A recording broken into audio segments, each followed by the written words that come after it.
10 साल हो गए इसको, कुछ भी नहीं करा। मुझे काम गिना दो आप क्या करा है। इंटरनेशनल मुद्दे छोड़ दो, एक प्रधानमंत्री की जिम्मेदारी होती है वो कि इंटरनेशनल पे काम करना। देश में क्या काम करा वो बता दो आप मेरे को।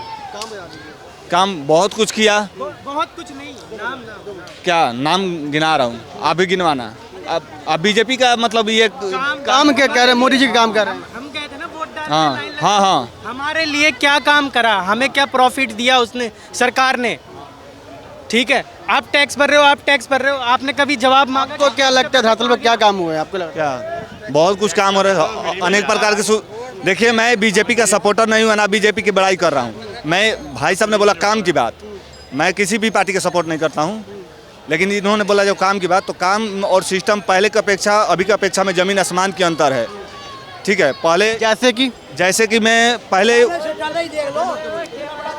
बहुत सारा कुछ मैं बता रहा हूँ कल, अभी तो उतना माइंड नहीं आ रहा है, लेकिन फिर भी ये आपके गांव घर में क्या दिखता है कि क्या कुछ हो रखा है वहाँ पर? नहीं, गांव घर में तो सब कुछ सक्सेसफुल है। हर क्या लगता है? आप अभी कह रहे थे काम की 2 मिनट। देखो ना, सबसे पहले शौचालय बनाया जो 60-70 साल में किसी ने सोचा भी नहीं। आप अपना पेशाब रोक सकते हो, लैट्रिन रोक सकते हो। सबसे इम्पोर्टेंट सब्जेक्ट था जो किया, ये तो बन गया। खेतों में गए, किसी का रेप हो गया, किसी का कुछ हो गया, कोई सुनाई नहीं थी।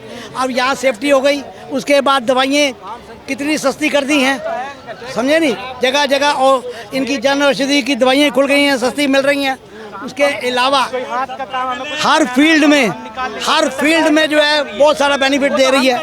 बाकी ये है कि काम गिनोगे, काम की कमी नहीं है इनका, आगे पीछे कोई नहीं, जब प्रॉपर कर रहे हैं। बाकी तो मेरी बात सुनिए, चलिए आपने कहा शौचालय बन गया ना, अब 24 के लिए मुद्दा क्या रहेगा फिर? 24 के लिए मुद्दा क्या है, भगवान की कृपा होगी, फिर आएगा जम के वो अच्छी सीटों के साथ। ये लोग जितना मर्जी बोल करते रहें, क्योंकि बोलने से कुछ नहीं होगा। जो हकीकत है सब लोगों को पता है, लोग मुंह पे नहीं बोल रहे हैं। बाबू जी क्या लगता है मुद्दा? No comments. अच्छा ठीक है, सुनेंगे आप।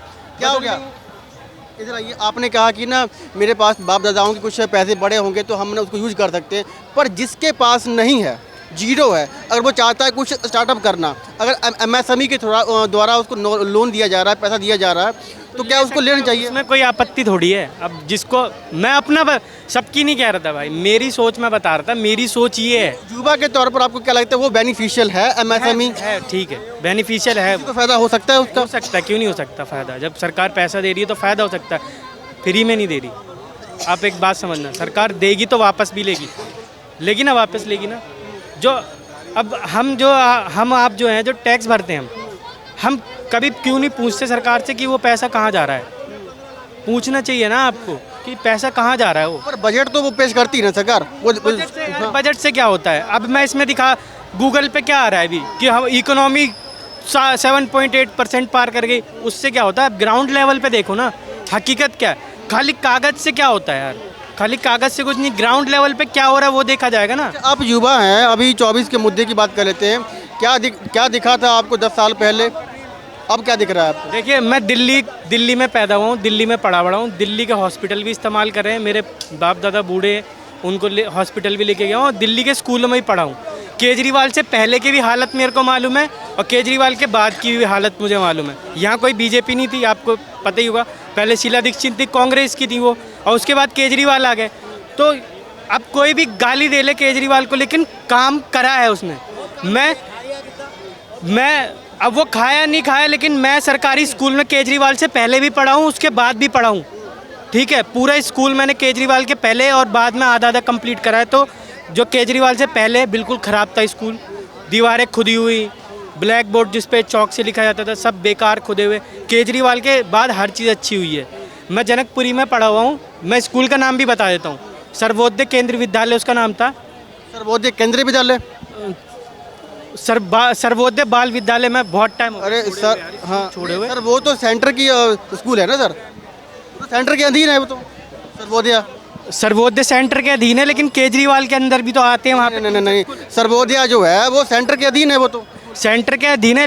मैं अपने स्कूल की बात भी कर रहा हूँ, और मेरे स्कूल के बराबर में एक और स्कूल था, उसके बाद 2 सरकारी स्कूल बराबर में थे, एमसीडी के और स्टेट के। ठीक है, और हमारे स्कूल के सामने एक प्राइवेट स्कूल भी था। ठीक है, अब केजरीवाल के आने से पहले हालत थी कि वो जो प्राइवेट स्कूल के बच्चे और वो तो हमें बिल्कुल घटिया नज़र से देखते थे, मतलब बेकार स्कूल। और बराबर वाला जो स्कूल था हमारे दूसरा सरकारी स्टेट वाला स्कूल। आपकी बात करता हूँ सर, क्या लगता है देश के अंदर जैसे प्राइवेट स्कूल है, प्राइवेट हॉस्पिटल है, ये जो कल्चर है ये ख़त्म होना चाहिए? प्राइवेट स्कूल, जैसे प्राइवेट स्कूल है, मान के चलिए जिसके पास पैसा अच्छा है वो तो अपने बच्चों को अच्छी है ना नॉलेज देगा, अच्छा जो है तो करके पढ़ाएगा लिखाएगा, पर जो गरीब का बच्चा है उसको माहौल वो मिल नहीं पा रहा है। तो कंपटीशन पर जब हम बैठते हैं यूपीएससी वगैरह या कहीं पर भी, फिर कहते हैं कि समानता लेकर आओ, समानता कैसे आएगी? देखिए ये सिस्टम तो आज़ादी के बाद से ही शुरू हो गया था। ये सिस्टम जो है ना आज़ादी के बाद से ही शुरू हो गया था, लेकिन धीरे धीरे अब जब से मोदी जी का सरकार आया है तब से इसमें बहुत सुधार हुआ है। सारे स्कूल में सीबीएसई चलेगा, कोई आईसीएसई बोर्ड अब नहीं चलेगा, या जितने भी पूरे इंडिया की बात हम कर रहे हैं, पूरे इंडिया में शिक्षा व्यवस्था जो है ना अब धीरे धीरे बहुत सुधार हो गया है, बहुत ज़्यादा सुधार हो गया है।